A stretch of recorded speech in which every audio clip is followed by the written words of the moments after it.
नमस्कार, मी फराह खान. तुम्ही पाहताय लोकशाही मराठी. राज्य मागासवर्ग आयोगाच्या आणखी एका सदस्यानं राजीनामा दिलाय. एकीकडे राज्य मागासवर्ग आयोगाच्या माध्यमातून मराठा समाजाचे सर्वेक्षण करण्याचा निर्णय होत असतानाच दुसरीकडे मागासवर्ग आयोगामध्ये 4 दिवसात दुसरा राजीनामा पडलाय. राज्य मागासवर्ग आयोगाने मराठा समाजाचे मागासलेपण सिद्ध करण्याची प्रक्रिया पूर्ण करण्यासाठी 400 कोटी रुपये देण्याची मागणी सरकारकडे केली होती. पण राज्य मागासवर्ग आयोगाचे सदस्य आता एकापाठोपाठ एक राजीनामे देत असल्यानं मराठा समाजाच्या आरक्षणाच्या प्रक्रियेचं काय होणार असा सवाल उपस्थित होतोय. शिवाय राजीनामा देणारे सदस्य हे विरोधी पक्षांच्या जवळचे असल्याचंही बोललं जात आहे. तर सदस्यांना विशिष्ट अजेंड्याखाली काम करावं लागत असल्याचा आरोप होतोय. त्यामुळे राज्य मागासवर्ग आयोगात नेमकं चाललंय काय? या राजीनामा सत्राच्या मागासवर्गीय समाजाच्या सर्वेक्षणाच्या कामकाजावर काही परिणाम तर होणार नाही ना, असा सवाल आता उपस्थित होतोय. आणि हीच आहे आपली आजची story of the day.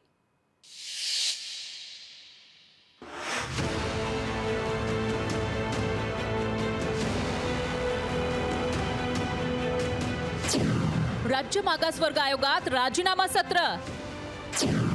Laxman हाकेंचा तडकाफडकी राजीनामा. 4 दिवसात दुसरा राजीनामा. आरक्षणाच्या मागण्यांमुळे राज्यातील वातावरण ढवळून निघालेलं असतानाच राज्य मागासवर्ग आयोगात राजीनामा सत्र सुरू झालंय. महिनाभरात तब्बल 4 जणांनी राजीनामा दिलाय. राज्य मागासवर्ग आयोगाचे सदस्य असलेले लक्ष्मण हाके यांनी आज तडकाफडकी राजीनामा दिला. याआधी बबनराव तायवाडे, नंतर संजय सोनवणे, BL किल्लारीकर यांनीही वेगवेगळी कारणं सांगत राजीनामा दिला. महाराष्ट्र राज्याची संपूर्ण जनगणना झाली पाहिजे. त्यातून जी काही आकडेवारी बाहेर येईल त्याच्या आधारे तुलनात्मक अभ्यास करून मराठा आरक्षणाचा प्रश्न सोडवला गेला पाहिजे. मराठा समाजाला OBC प्रवर्गातून आरक्षण देण्यासाठी जे सर्वेक्षण होणार आहे त्यावरून राज्य मागासवर्ग आयोगाच्या सदस्यांमध्ये मतभिन्नता असल्याचं कळतंय. शिवाय आयोगात सरकारचा हस्तक्षेप वाढल्याचा आरोपही होतोय. तर या राजीनामा सत्रावरून विरोधकांनी सरकारवर निशाणा साधलाय. मागासवर्गीय आयोग, राज्य मागासवर्गीय आयोगाचे सदस्य सुद्धा तिथं राजीनामे देत असतील तर एक प्रकारचं या सरकारची हिटलरशाही जी आहे ती संविधानिक आयोगावरही चालते, या पद्धतीचं हे चित्र आहे. आणि म्हणून आज परवा दोन एकाने दिला, आज एकाने राजीनामा दिलेला आहे. हे पाहतो. मराठा समाजाला 24 डिसेंबरपर्यंत आरक्षण देण्याचं अल्टिमेटम मनोज जरांगे पाटलांनी राज्य सरकारला दिलंय. शिंदे समितीकडून कुणबी नोंदी शोधण्याचं काम युद्ध पातळीवर सुरू आहे. तर दुसरीकडे मराठा समाजाचे सर्वेक्षण करण्याचे निकष अंतिम झालेत. राज्य सरकारच्या परवानगीनंतर सर्वेक्षणाला सुरुवात होणार आहे.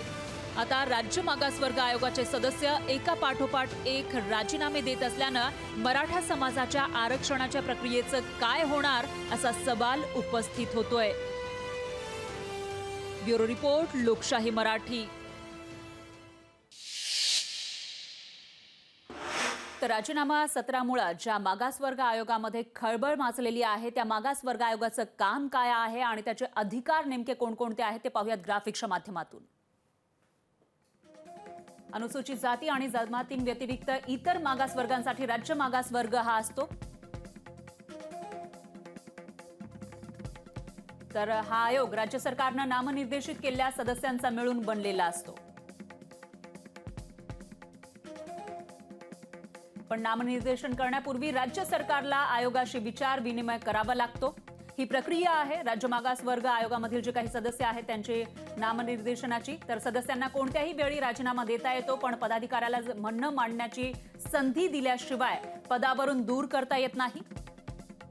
तर राज्य मागासवर्ग आयोगाची कामं आपण बघतोय. नागरिकांच्या कोणत्याही वर्गाचा मागासवर्ग म्हणून सूचनांमध्ये अंतर्भाव करण्याची विनंती स्वीकारणे आणि ती तपासणे हे राज्य मागासवर्ग आयोगाचं काम आहे. याशिवाय नागरिकांचा मागासवर्ग निश्चित करण्याचे निकष आणि पद्धतींचा आढावा घेऊन राज्य सरकारकडे ते पाठवणे हेही राज्य मागासवर्ग आयोगाचं काम आहे.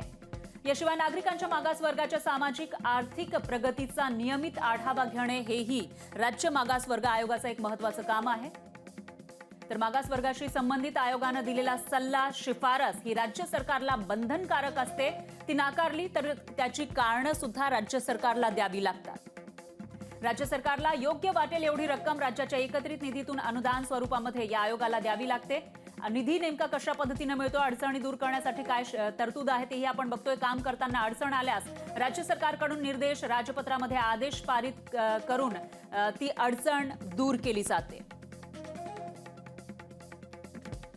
याशिवाय हा आदेश आल्यानंतर विधिमंडळाच्या सभागृहामध्ये शक्य तितक्या लवकर ठेवावा लागतो आणि ज्या काही अडचणी या आयोगाच्या कामकाजामध्ये येत आहेत त्या दूर कराव्या लागतात. तर अशा पद्धतीने राज्य मागास वर्ग आयोग हा काम करत असतो.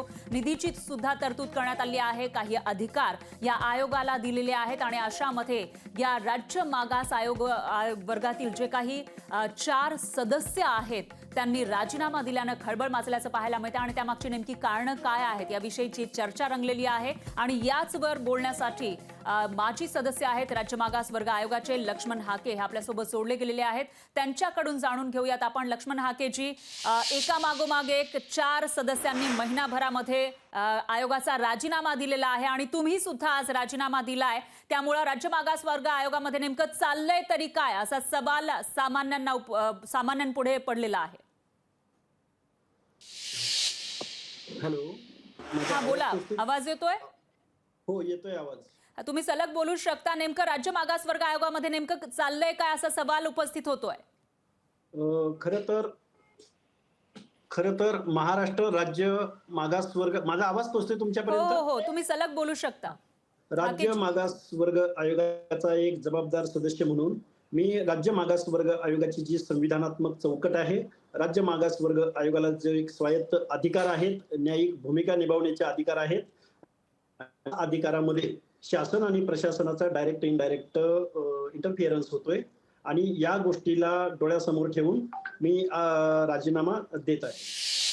पण हाकेजी, तुम्ही म्हणताय की डायरेक्ट इनडायरेक्ट हस्तक्षेप होतोय शासनाचा, पण इतर जे सदस्य ज्यांनी राजीनामा दिलेला होता त्यांचं असं म्हणणं आहे की मतभेद आहे, त्याचबरोबर जातनिहाय जनगणना करा किंवा सर्वच जे समाज आहेत त्यांचा सुद्धा याच्यासाठी विचार व्हायला हवा अशी मागणी असल्याचं ते सांगतायत. त्यामुळं फक्त हीच कारणं आहेत की मराठा आरक्षणासाठी केल्या जाणाऱ्या सर्वेक्षणाची या सगळ्याला पार्श्वभूमी आहे? मराठा रिझर्वेशनच्या पार्श्वभूमीवरती मराठा समाजाचं मागासलेपण तपासण्यासंदर्भात महाराष्ट्र शासनाचा एक TOR आयोगाला प्राप्त झालेला आहे आणि त्या TORचा अर्थ लावण्यावरून 1 डिसेंबरला जी बैठक झाली राज्य मागास वर्ग आयोगाची पुण्यामध्ये, त्या बैठकीमध्ये मतभिन्नता आढळली आणि मतभिन्नता आम्ही राज्य मागास वर्ग आयोगाचे काही सदस्य महाराष्ट्रामधील ज्यावेळी आपण मराठा समाजाचं मागासलेपण तपासतो त्यावेळी ॲज कम्पेअर टू ओपन का ॲज कम्पेअर टू OBC का महाराष्ट्राच्या सरासरीच्या सामाजिक मागासलेपण, शिक्षणामधली गळती किंवा आर्थिकदृष्ट्या उन्नती किंवा अवनती या संदर्भात महाराष्ट्राच्या सरासरीच्या ॲज कम्पेअर टू या महाराष्ट्रामध्ये आपण सर्वे करायला हवा असं आमच्या अर्ध्या सदस्यांचं मत पडलं आणि अर्ध्या सदस्यांचा याला विरोध झाला. आणि हा विरोध झाल्यानंतर ज्या काही गोष्टी तिथं घडल्या किंवा नव्यानं एक सदस्य या राज्य मागास वर्ग आयोगावरती नियुक्त झालेले आहेत त्यांचा रोख पाहता आम्ही या सगळ्या गोष्टींना डोळ्यासमोर ठेवून मी स्वतः राजीनामा दिलेला आहे. तुम्ही का राजीनामा दिला हाकेजी ते तुम्ही सांगताय, पण जे आता इतर 3 सदस्य आहेत त्यांनी सुद्धा राजीनामा दिलेला आहे, तर तुमच्या चौघांचं नेमकं म्हणणं काय आहे? काय करायला पाहिजे पुढे? हे बघा, महाराष्ट्रामध्ये मराठा समाजाचं मागासलेपण तपासत असताना जे सुप्रीम कोर्टानं जो मराठा समाजाच्या आरक्षणासंदर्भात निर्णय दिलेला आहे त्या निर्णयाला डोळ्यासमोर ठेवून राज्य शासन एक क्युरेटिव्ह पिटिशन आहे कोर्टामध्ये प्रलंबित आणि त्या क्युरेटिव्ह पिटिशनला जे सुप्रीम कोर्टानं जो जजमेंट दिलेला आहे त्याच्यापेक्षा आम्ही या गोष्टीकडे लक्ष वेधण्यास अपुरे ठरलेलो आहोत किंवा या गोष्टींकडे आम्ही इन्फॉर्मेशन देण्यासाठी अपुरे ठरलेले आहोत की जेणेकरून या गोष्टींचा विचार व्हावा आणि परत एकदा पुनर्विचार या गोष्टीवरती व्हावा. अशा पद्धतीचा प्रचंड एक सेन्सिटिव्ह आणि प्रचंड एक चान्स आहे की राज्य शासनाकडं. पण हे सर्व करत असताना आम्हाला राज्य मागास वर्ग आयोगाला तुम्ही अशाच पद्धतीनं करा किंवा तुम्ही अशाच पद्धतीनं केलं पाहिजे किंवा तुम्ही या गोष्टीला विरोध करता आहात किंवा अशा अनेक डायरेक्ट इनडायरेक्ट गोष्टींचा इन्फ्लुएन्स आमच्या राज्य मागास वर्ग आयोगामध्ये दिसून आला. खरं तर अशा पद्धतीनं जर शॉर्टकट अवलंबला जाणार असेल आणि जुजबी फक्त एकाच समाजाचं सर्वेक्षण केलं जाणार असेल किंवा शॉर्टकटमध्ये काही प्रोग्राम परत ज्या पद्धतीनं गायकवाड आयोगाचं झालं आणि ज्या पद्धतीनं सुप्रीम कोर्टानं त्या गोष्टीवरती 500-600 पानाचं जजमेंट दिलेलं आहे या सर्व गोष्टी डोळ्यासमोर ठेवून शासन संवेदनशील पद्धतीनं या गोष्टीकडे लक्ष द्यायला हवं, परंतु असं होताना दिसून येत नाही. मे बी पुढे जाऊन परत एकदा मराठा समाजाची फॅक्ट आणि फॅक्च्युअलवरती काम करायला कोणीच तयार नाहीये.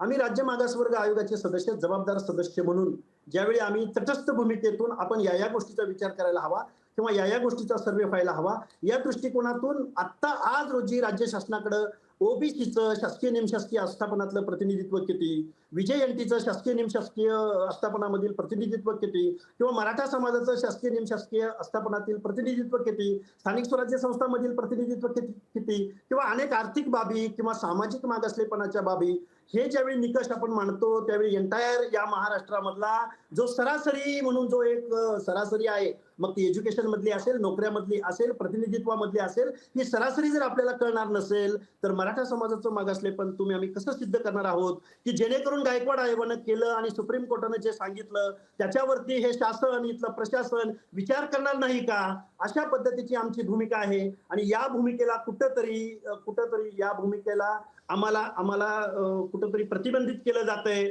आणि हे काम करत असताना आम्हाला काही गोष्टींचं शासनाकडून आम्हाला काही गोष्टींचा हस्तक्षेप होतोय आणि या गोष्टी बघून मी स्वतः राजीनामा देत आहे.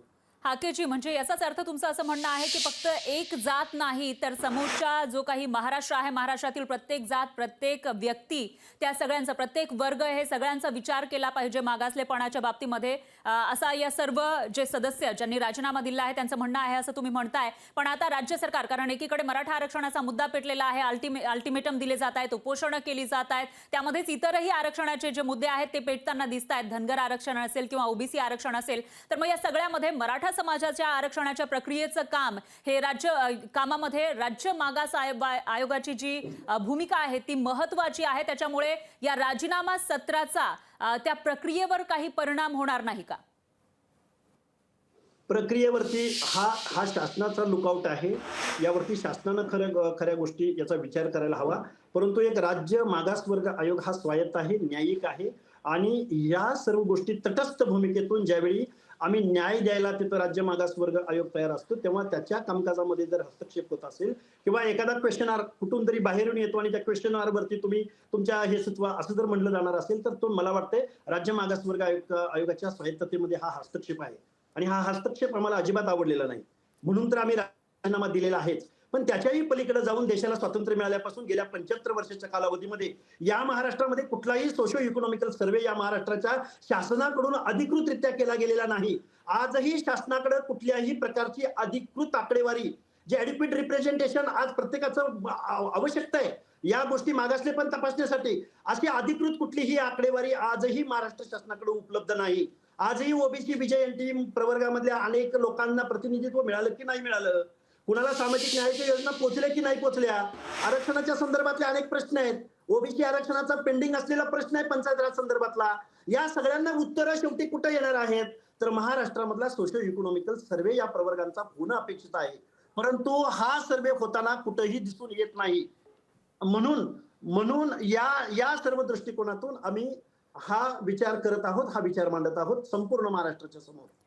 पण हाकेजी, तुम्ही आता हे 4 सदस्यांनी राजीनामा दिलेला आहे एकाच महिन्यामध्ये, तर याचा परिणाम नेमका काय होऊ शकेल पुढे? याचा परिणाम यापेक्षा महाराष्ट्र शासनानं संवेदनशील पद्धतीनं आणि कोर्टात टिकणारा सर्वे, अधिकृत सर्वे आणि योग्य अशा लोकांकडून ज्याची गोपनीयता असेल, ज्याचे काही अनेक गोष्टी आहेत, इथं बोलणं उचित होणार नाही, या सर्व दृष्टिकोनातून एक कॉन्फिडेन्शियल सर्वे या महाराष्ट्रामध्ये होणं अपेक्षित असताना तुम्ही अशाच पद्धतीनं काम करावं किंवा तुम्ही असं विरोधी मत मांडताय तर तुम्हाला असं म्हणजे अशा अनेक डायरेक्ट इनडायरेक्ट गोष्टी आहेत, तिथं बोलणं योग्य होणार नाही. म्हणून आम्ही हा राजीनामा देत आहोत. निश्चितच हाकेजी, तुमचं नेमकं म्हणणं काय आहे ते आपल्या प्रेक्षकांपर्यंत पोहोचलेलं आहे. दरम्यान धन्यवाद, तुम्ही लोकशाही मराठीवर बोललात आणि ही प्रतिक्रिया दिली त्याबद्दल. तर एकूणच लक्ष्मण हाके ज्यांनी आज तडकाफडकी राज्य मागासवर्ग आयोगाचा राजीनामा दिलेला आहे, ते सदस्य होते, त्यांचं नेमकं म्हणणं काय आहे ते आपण जाणून घेतलेलं आहे. एकूणच सर्वच जो समाज आहे, महाराष्ट्रातील सर्व वर्ग आहे, त्यांचं सर्वेक्षण झालं पाहिजे आणि त्यांच्यामधील मागास समाज कोणता आहे त्यानुसार त्यांना त्या सूचीमध्ये घेतलं पाहिजे, अशी या सर्व सदस्यांची मागणी आहे. आणि सरकारचं जे हस्तक्षेप वाढलेला आहे आयोगामध्ये तो सुद्धा कुठेतरी कमी व्हायला पाहिजे अशी ही मागणी या सदस्यांकडून केली जाते. त्यामुळे आता राज्य सरकार यामध्ये नेमकं काय पावलं उचलणार, पुढे काय केलं जाणार ते पाहावं लागणार आहे.